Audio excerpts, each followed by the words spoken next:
who was involved in the founding of 24 Group, as Jim was describing. And Kim's going to tell us a little bit about what brought that about. Thanks, AJ, and I'm just thrilled to be with everybody here today. This has just been extraordinary. Marisa and my odyssey began 21 years ago when our son David entered treatment at Fairbanks for treatment of his addiction in January of 2001.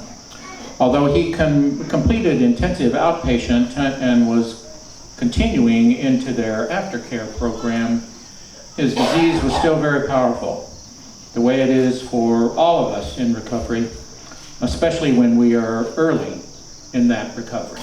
He began huffing computer duster to get high because it couldn't be detected in the drug screens.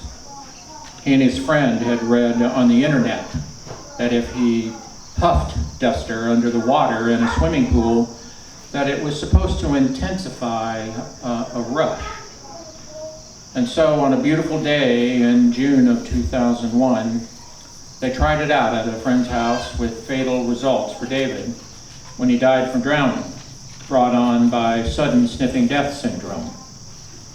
A few days after his death, a former elementary teacher of David's who had lost a son in a car accident 3 years before came to not only console us in our loss of a son and suggested how we might honor David's memory.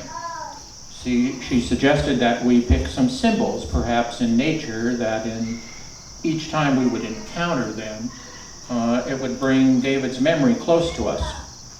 We immediately thought of the number 24, which was his baseball team number at Lawrence Central High School, hence the 24 Group. And the next day, as we were on our way to church to plan his funeral, a red-tailed hawk dove in front of our car. The following day, a second red-tailed hawk flew over my car as I drove to the firehouse that had responded to Dave's 911 call to thank the EMTs who had tried to save him. I called Marisa right away and told her, I said, I've got the symbol for Dave. And from that day forward, the hawk has been our symbol for our son Dave.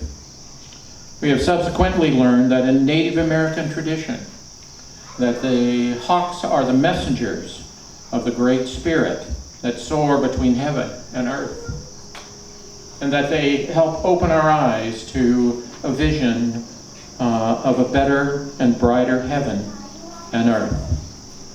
And they help us open our eyes to a vision that way over and over. And so Hawk Walk, celebration of recovery, is David's message of hope for a brighter future for those struggling with the disease of addiction. And we are most grateful to all of you who have joined us on this odyssey.